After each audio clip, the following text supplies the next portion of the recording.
There's a new study out about why Pharaoh Hatshepsut statues were destroyed after her death. Let's talk about this Egypt news. Junyi Wang, a doctoral candidate in Egyptology at the University of Toronto, has examined some archival records of the statues of Hatshepsut that were specifically found in Deir al-Bahri, presumably here in the Hatshepsut Hole. In the 1920s and 30s, broken remains of her statues were found buried in pits by her mortuary temple. For a long time, scholars believed that her successor, Thutmose III, was responsible for the destruction of her monuments, her image, and these statues specifically. But this study appears that this thought is actually not 100% correct.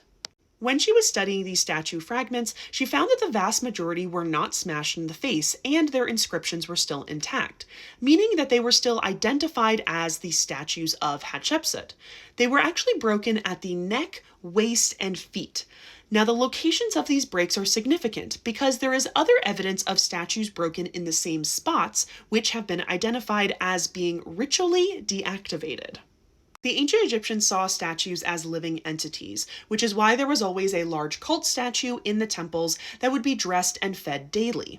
As the pharaohs are considered the sons of the gods Horus, and thus a god themselves, this would also apply to those pharaohs. But some statues would be deactivated after the death of a pharaoh. Statues like this have been found buried in caches in Karnak Temple in Luxor as well. Now, this doesn't mean that Thutmose III didn't go on a rampage to destroy her image. Her name and image being scraped off at the Karnak temple walls and many other statues are still evidence to that. But when it comes to these specific statues found in Deir al-Bahri, these were probably destroyed purposely at Hatshepsut's death, again to ritually deactivate this statue and make it not Hatshepsut anymore.